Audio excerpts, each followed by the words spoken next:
Вечерний эфир ТНВ продолжает новости Татарстана. Здравствуйте, в студии Лисан Сабирова и коротко о главных событиях этого дня. День, когда принято говорить спасибо. Это вы только знаете, как вам это сложно.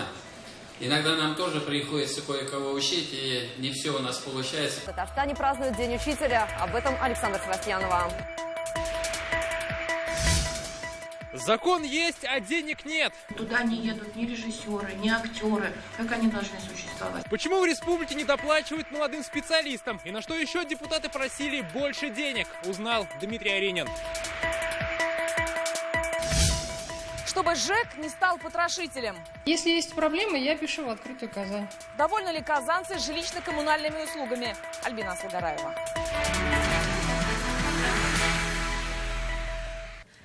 Третий день делегации Саудовской Аравии во главе с королем находится в России. Накануне в Московском Кремле состоялась беседа с Владимиром Путиным, участие в которой принял и Рустам Минниханов. Сегодня в рабочем графике гостя встреча с президентом Татарстана. Она начнется с минуты на минуту. О том, что планируется обсудить, нам по телефону сообщит собственный корреспондент ТНВ в Москве Дина Газалиева. Сегодня у гостей из Саудовской Аравии также обширная программа мероприятий с участием правительства России, подготовка встречи короля с муфтиями из регионов страны. Сальман бен Абдель-Азиз Аль-Сауд находится в преклонном возрасте и нечасто совершает поездки за рубеж. И этот факт также подчеркивает значимость первого в истории взаимных отношений наших стран официального государственного визита короля Саудовской Аравии. Хранитель двух святынь, под ними имеется в виду священные мечети Аль-Харам в Мекке и мечеть пророка в Медине, принял приглашение посетить Россию в феврале. Тогда Рустам Минниханов, находясь в Саудовской Аравии с официальным визитом, напомнил королю о ранее прозвучавшем приглашении Владимира Путина. Накануне президент Татарстана также принял участие во всех официальных мероприятиях в Московском Кремле. А сегодня у Рустама Минниханова отдельная встреча с королем. Она начнется с минуты на минуту. Ожидается, что разговор будет посвящен взаимоотношениям нашей республики и королевства, а также функционированию группы стратегического видения «Россия. Исламский мир», которую возглавляет Рустам Минниханов. Будут затронуты вопросы о привлечении инвестиций и реализации перспективных совместных проектов. Тема религии также не останется без внимания. Со стороны республики за этот блок на встрече будет отвечать муфтий Камиль Самигуллин. Дина Газалиева, ТНВ, Москва. Учителя сегодня пропустили уроки по уважительной причине. В Казани всех республиканских педагогов поздравил президент. Это он успел сделать до отъезда в Москву. С теми, для кого быть учителем больше, чем просто профессия, пообщалась Александра Севастьянова. Как и целым классом на уроке, на празднике педагогов встречают полным составом оркестра. Поздравлений и от первого лица республики. Это вы только знаете, как вам это сложно. Иногда нам тоже приходится кое-кого учить, и не все у нас получается, поэтому мы осознаем ту сложность, которая стоит перед вами. Но даже он сегодня в роли ученика. Отдельный букет и отдельная благодарность своей первой учительнице. Высокую награду накануне получил и Алмаз Хамидуллин. Он вошел в топ-5 лучших учителей страны. В Московском Кремле его и коллег чествовал Владимир Путин. Я был очень рад лично увидеть и услышать нашего президента Владимира Владимировича Путина. И, конечно же, хотелось бы выразить большую благодарность за внимание к учительскому сообществу. Обращаясь ко всем учителям, Владимир Путин отметил, что надо создать все условия для развития творческих способностей детей и подростков. Наша страна всегда славилась качеством образования, сильными педагогическими традициями, выдающейся профессиональной школой. Это достояние нам необходимо бережно сохранять. Об образовании уже республиканском сегодня высказался и госсоветник Татарстана. Он отметил, что республика должна сохранить два государственных языка. Я думаю, что у нас хватит разума найти, сесть, рассмотреть все накопившиеся проблемы. Мы не через только это же прошли, 90-е годы. Пострию, татарша когда сират купер ашашак такой. По словам Ментимира Шаймиева, важно не допустить политизации языкового вопроса. Наоборот, возникшая ситуация должна способствовать дальнейшему единению и развитию страны. И в подтверждение этого праздник на двух языках. Частичку своего сердца. А вот помнишь, она поставила мне 2 за поведение. Ностальгии в этот день начинается большая часть разговоров. Традиционный праздник, когда принято говорить спасибо. Даже по запросу День учителя в социальных сетях сотни тысяч милых фотографий, трогательных и смешных историй. Акцию «Поздравь своего учителя» поддержали и на празднике, вручив самодельные открытки. А некоторые пошли более оригинальным путем. И привет своим педагогам передали через нас. Учителям хотел бы пожелать, наверное, терпения, оставаться верным духу, ну и хороших учеников. Пользуясь случаем, я поздравляю всех учителей с профессиональным праздником. Конечно, хочется пожелать здоровья. Здоровья и талантливых учеников. Медали за доблестный труд, звание «Заслуженный учитель Республики Татарстан», высокие награды с высокой трибуны. А тем учителям, кто подготовил десятки стобальников по ЕГЭ, аплодировали стоя. Александр Севастьянов, Марат Зайдуллин, ТНВ, Казань. О людях культуры замолвили слово. Сегодня депутаты Госсовета насчитали целый ряд статей республиканского бюджета следующего года, где не хватает денег. Оказалось, что прибавку к жалованию не могут получить молодые работники культуры и мало денег дают библиотекам. Что решили, узнал Дмитрий Аренин. Тетради все на год были закуплены. 1630 рублей, по-моему, да. С человека, да. В такую арифметику молодую маму погружает покупка рабочей тетради для ее дочки. В теории эта принадлежность в школах не обязательно, но на практике зачастую получается вынь да положь. Изначально нам сказали, что вы можете скопировать, сделать копию тетрадей, но это очень неудобно. Если уж все покупают, ну что не купить? Нужно ли вообще покупать рабочие тетради и нельзя ли это сделать за счет бюджета республики? Таким вопросом сегодня задались депутаты Госсовета. К нам поступают жалобы родителей, что это вроде бы предусмотрено программой, и при этом тетради не закупаются рабочие и вынуждают родителей собирать на них деньги. В Министерстве образования ответили, что в бюджете на рабочие тетради деньги никогда не закладывались. Являются изданиями одноразового пользования и возврату библиотеки не подлежат. Поэтому на эти цели бюджетных средств не предусмотрено и не предусматривается. Рабочая тетрадь не является обязательным дидактическим материалом, это на усмотрение родителей. Еще депутатов возмутило положение дел молодых работников культуры, что трудятся на селе. Им по закону должны выплачиваться подъемные, но денег на эту статью расходов который год не находится. У нас в малых городах есть театры, но туда не едут ни режиссеры, ни актеры. Как они должны существовать? Хоть какая-то поддержка там должна быть. Мы ежегодно предусматриваем приостановление данной статьи закона в связи с напряженным исполнением бюджета. Бюджет несет достаточно серьезные обязательства по повышению заработной платы, который касается и этих работников тоже. Для этого необходимо по расчетам Минкультуры около 4 миллионов рублей. Разве эти деньги? Отметим, что бюджет следующего года по планам составит около 200 миллиардов рублей, а дефицит более 2 миллиардов. В казне депутаты усмотрели несколько странных цифр распределения денег. Почти что 550 миллионов на музеи развития, на библиотек почти 3 раза меньше. Около 100 музеев, 1500 библиотек. И такая разница. Почему такое отношение к библиотекам? У нас предусматриваются такие объемы. Эти объемы парламентарии собираются поменять, добившись поправок в бюджете. Утверждать казну в первом чтении должны на сессии Госсовета в конце этого месяца. Дмитрий Аренин, Ренат Сафин, ТНВ, Казань.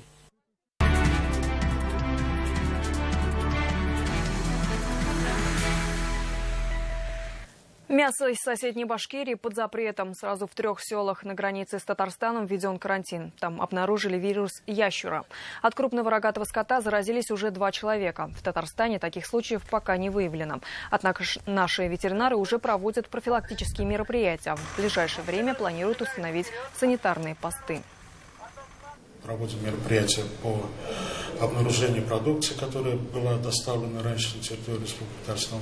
Пока таких у нас фактов нет. И проводятся мероприятия по клиническому осмотру всего поголовья. На данный момент пока таких признаков не выявлено. Башкирские ветеринары, в свою очередь, не исключают вероятности распространения вируса и на территории Татарстана. По поводу территории вашей говорить 100% не могу, но вероятность все равно, она хоть и маленькая, но присутствует.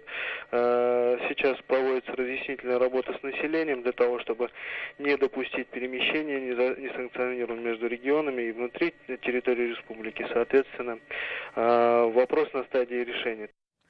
Ложные звонки о минировании поступали из-за рубежа. Об этом на совещании спецслужб рассказал директор ФСБ Александр Бортников. Напомним, первые звонки поступили 11 сентября. Массово покидали объекты в Нижнем Новгороде, Екатеринбурге и Челябинске. На Казань звонки с угрозами терактов обрушились 3 октября. Но ни в одном случае сообщение о бомбе не подтвердилось. После атаки на Казань МВД возбудило более 150 уголовных дел о заведомо ложном сообщении об атаке терроризма. Заявки от Змеи Горыныча и прочих фейковых и анонимных заявителей приниматься не будут. Речь о жалобах, поступающих на портал Госуслуг Республики. О новшествах в работе сегодня рассказали журналистам. Куда обращаться, чтобы проблему решили как можно быстрее? Схемы у Альбины Аслгараевой. Во-первых, регулятор стоит, который надо бы собраться и убрать, потому что краники есть закрывать. И потом после капремонта все бедничались. То есть работами и услугами своей управляющей компании Вахитовского района Земфира Амирханова недовольна. Между ними постоянная борьба. Дело даже дошло до суда. На чердаке вдруг палило, там свет стал замыкать. И, конечно, это бой. И таких недовольных меньше не становится. Правда, меняются содержание жалоб. К тому же татарстанцы в основном отправляют заявки дистанционно. Если есть проблемы, я пишу в открытую Казань. Как раз о том, куда обратиться, чтобы проблему устранили оперативно и качественно, рассказали сегодня журналистам. Как выяснилось, с вопросами ЖКХ часто обращаются к уполномоченному по правам человека. В настоящее время на 1 сентября это 230 обращений. Много или мало? Достаточно сказать, что это очень большая часть обращений, которые носят коллективный характер. Растет количество жалоб на качество услуг ЖКХ и в Государственную жилищную инспекцию. В этом году выявлено 13 тысяч нарушений. Штраф наложен на 6 миллионов рублей. Обращение, которое подано в электронном виде, проверка по такому обращению может быть проведена только в том случае, если гражданин, который направил это обращение, зарегистрировал, прошел идентификацию. О том, что низкое качество услуг по ЖКХ вызывает негативное настроение среди населения, отметил во время своего послания и президент Рустам Минниханов. Большинство жалоб связано с деятельностью управляющей компании, а именно качеством предоставляемых услуг и недостаточной прозрачностью начисленной оплаты. Результаты практически всех проверок содержат примеры не только неэффективных, но и нецелевых расходов. Повышать грамотность населения в вопросах ЖКХ и проведение Дня правовой помощи в разных районах республики. Вот способы, которые должны помочь в работе. В перспективе в республике будет составлен рейтинг управляющих компаний. По каким критериям будут отбирать, пока обсуждается. К тому же совсем скоро населению будут помогать решать вопросы общественные коммунальные инспекторы. Альбина Аслгараева, Александр Лобанов, ТНВ, Казань. Доводы представителей прокуратуры не убедили. Верховный суд республики оставил руководителя департамента ЖКХ Зеленодольска под домашним арестом.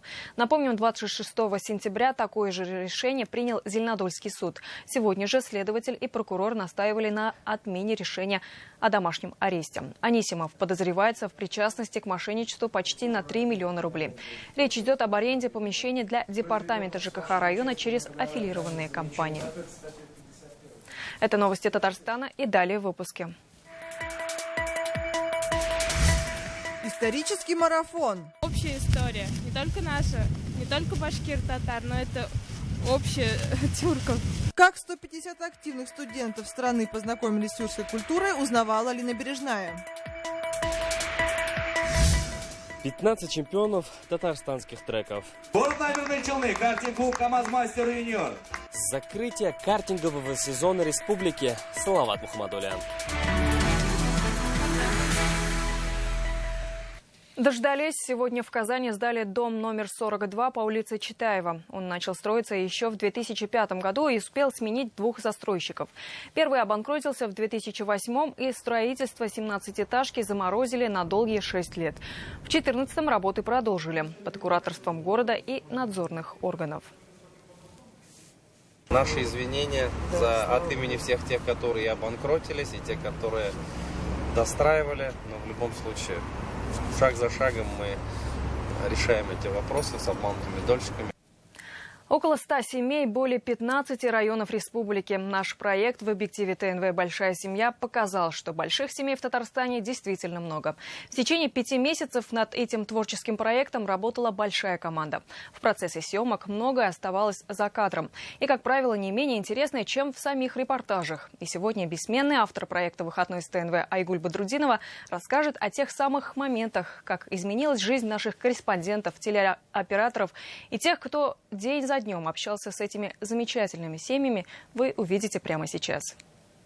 Мне даже страшно взять маленькую ручку вот в руку себе. Я никогда с ним не общалась. Корреспондент «Новостей Татарстана» Лина Зинатуллина признается, опыта общения с детьми не было, но проект все изменил. Поворотным моментом было в аквапарке потерять из виду 14-летнюю девочку. Ужасно красивая девочка. И вот ее только мы не нашли в раздевалке. Нет. Объявили по громкой связи. Татьяна Михайлова, подойдите, пожалуйста, вас ожидают. Она подошла, я говорю, ты где? Ты где была? А со мной познакомились 2 инструктора-спасателя. Я говорю, ты сказала, сколько тебе лет? Да, молодец, все, я спокойна. У меня жизнь разделилась на до и после, до проекта и после проекта. Кого-то проект сделал ответственным, кто-то даже изменил планы на жизнь. А может быть, в дальнейшем, в будущем у тебя будут 3 или 4 детей. Я, наверное, сейчас отвечу, что а почему бы нет, это так здорово. Дети... Любые, абсолютно любые дети, они меняют кардинально. Мне даже кажется, что дети вообще способны изменить мир. То есть это такая сила эмоций, вся палитра эмоций, которые не испытываешь ни с кем больше. Диковинные птицы, дикие звери, возможность пообщаться и потрогать животных. Где только не отдыхали родители с малышами. Казанский зоопарк, знаменитая чаша с ее обзорной площадкой, набережная реки Казанка, откуда открывается замечательный вид на город. Ну и, конечно же, колесо обозрения с переполняющими эмоциями, Казанский аквапарк, кадры из которого вошли в историю как самые кульминационные моменты.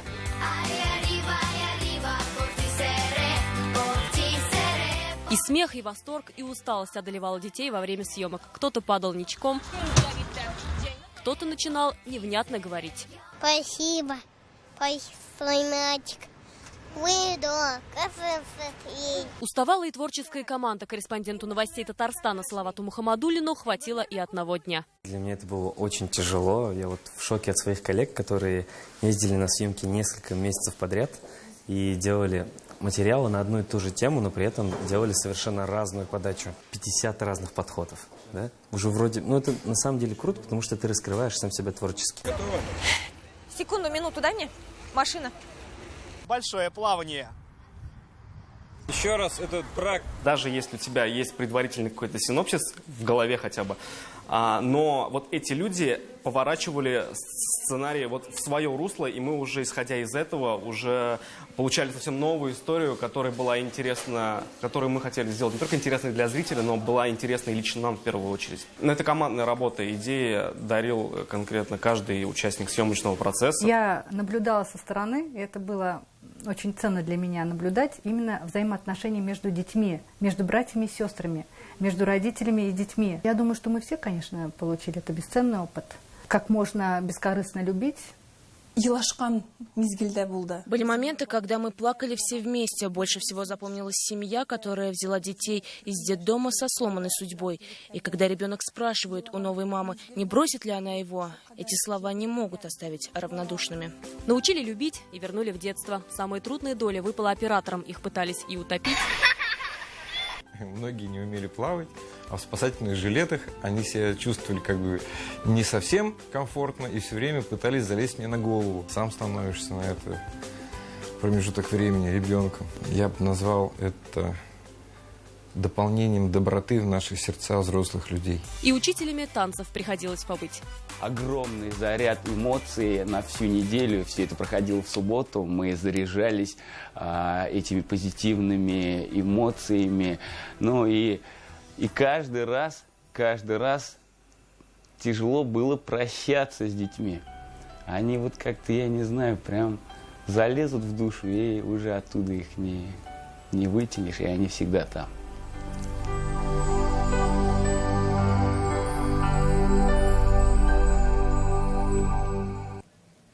А 10 октября в 20:00 смотрите завершающее ток-шоу проекта «Счастье в большинстве». В студии соберутся самые многодетные семьи республики. Не пропустите.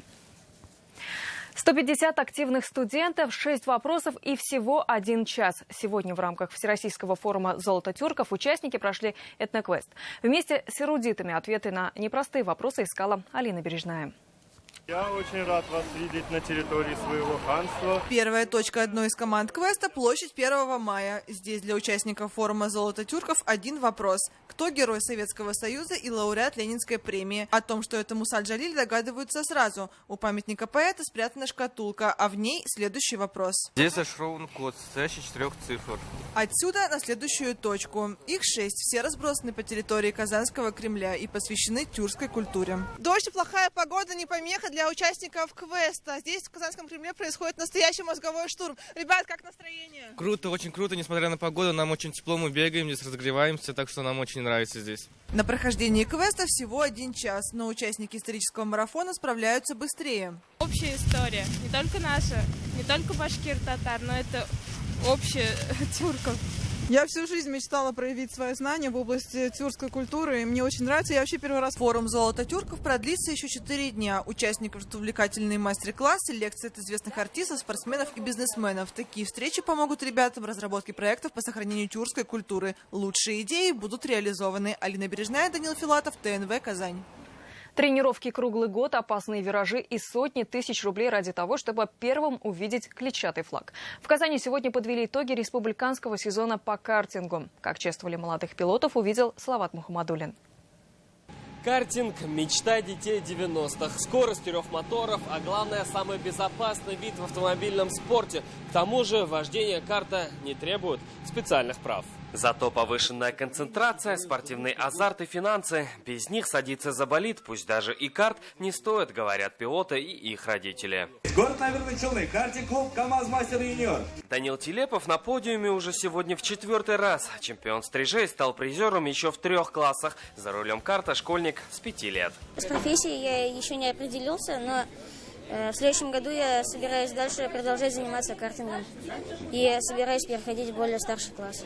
Клим Никонов. А вот сын Евгения Никонова, Клим Никонов, покоряет треки всего 2-й год. И этот сезон для него стал чемпионским. Каждый день после школы приходил, делал уроки и на картодром накатывать как можно больше, чтобы, соответственно, он был с машиной уже на «ты». А вы все время с ним? Ну, да. Всего награды получили сегодня пилоты сразу в 15 классах из десятков районов и городов республики. В начале 90-х годов тот наш подход, все-таки он оказался правильный. Акцент сделать не на спорт, а на массовость. В помощь 60 карт-клубов республики и 3 специализированных картодрома. В Татарстане 15 мастеров спорта, 27 мастеров спорта международного класса. И это не предел. Юным автогонщикам республики есть за кем идти. Впереди пара недель отдыха и уже начало подготовки к следующему сезону. Салават Мухаммадуллин, Ренат Сафин, ТНВ, Казань. Далее выпуски спорта и прогноз погоды. Увидимся в 21:30.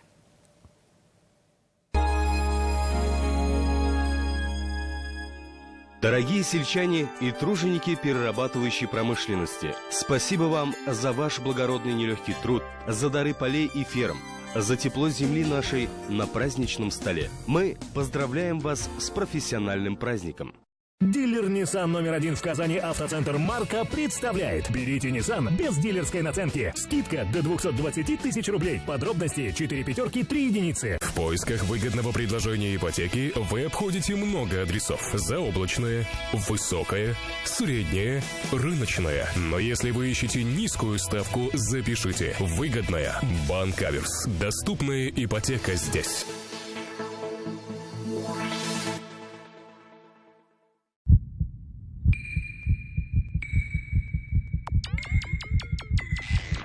Сохраните себе жизнь, питайтесь правильно. Минздрав Республики Татарстан. В магазинах «Идеал» новая коллекция «Осень-2017». Обувь из натуральной кожи от европейских производителей. Идеальное предложение для тех, кто ценит качество и комфорт. Ищешь иномарку? Выбирай Datsun в новом автоцентре «Марка». Грандиозные скидки в честь открытия. Стань первым обладателем Datsun по спеццене. Звони 4 пятерки 3 семерки. Сегодня мы с вами будем чертить треугольник. Ребята, сколько должно быть углов у треугольника? Анна Петровна, я починю. А где ты этому научился? Папа научил. Ой. Я починю. А кто тебя этому научил? Папа научил. Я провожу. Этому тоже папа научил. Воспитайте у ребенка любовь к труду. Министерство труда Республики Татарстан.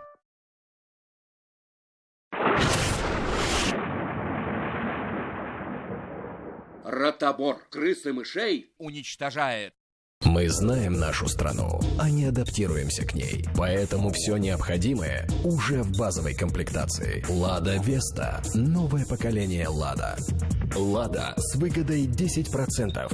Автоцентр «Парус». Күңелләрне яулап, йөрәкләрне тетрәндергән сез яраткан җырлар. 5-нче Алтын йолдыз Болгар радиосы милли музыка премиясе. Җырчыны гына түгел, ә җырны иҗат итүчеләрне дә тәбрикләүче ел вакыйгасы. Алтын йолдыз. Шулай инде ул, яхшысы да яманы да бер-бер артлы килә. Ә мин синең җырларыңда үземә юаныч таптым. Син җырлыйсың, ә мин кушылам. Әлфия Авзаловага багышланган хәтер кичәсе. Сагыну.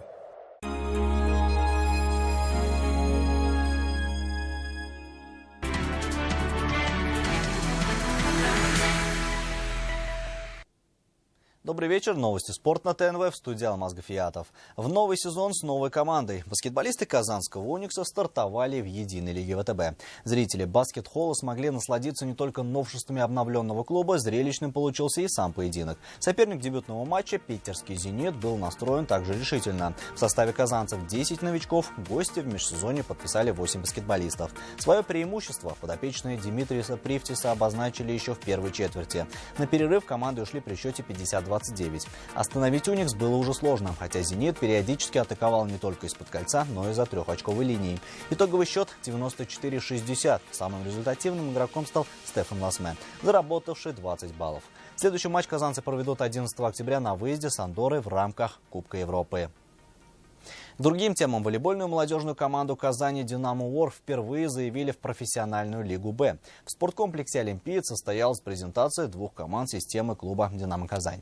Еще под старым названием «Динамо Академия» команда в прошлом сезоне стала чемпионом молодежной лиги. Новые задачи – покорение высшей лиги. На примере основной команды необходимо сражаться за каждый титул. В основной состав клуба успешно перешли Анна Котикова и Анастасия Подошвина. Воспитанницы казанской молодежки востребованы во многих других клубах Суперлиги и высшей лиги А. Система воспитания игроков основной команды выстроилась в единую цепь. Теперь слово за самими волейболистками. Главное, что мы постоянно получаем приток игроков в первую команду. Вот в этом году у нас влилась Котикова, вернулась аренда Малыгина, второй год играет Подошвина. И еще около 10 игроков играет в суперлигах и высшей лиге А. То есть сегодня эта система работает. В завершение к новостям самбо. В эти выходные во дворце единоборств «Акбарс» пройдет международный турнир на первый кубок президента Республики Татарстан. В соревнованиях примут участие более 200 спортсменов из 20 стран. Медали разыграют в 27 весовых категориях по спортивному и боевому самбо. Организаторами соревнований выступили Международная федерация самбо и Министерство по делам молодежи и спорта Республики. Зрители и гостей ждут интересные бои в спортивном и боевом самбо. Напомню, что чемпионат Европы по самбо прошлого года в Казани признали лучшим за всю историю проведения этого турнира. И это все новости спорта к данной минуте. Будьте здоровы и занимайтесь спортом. До свидания.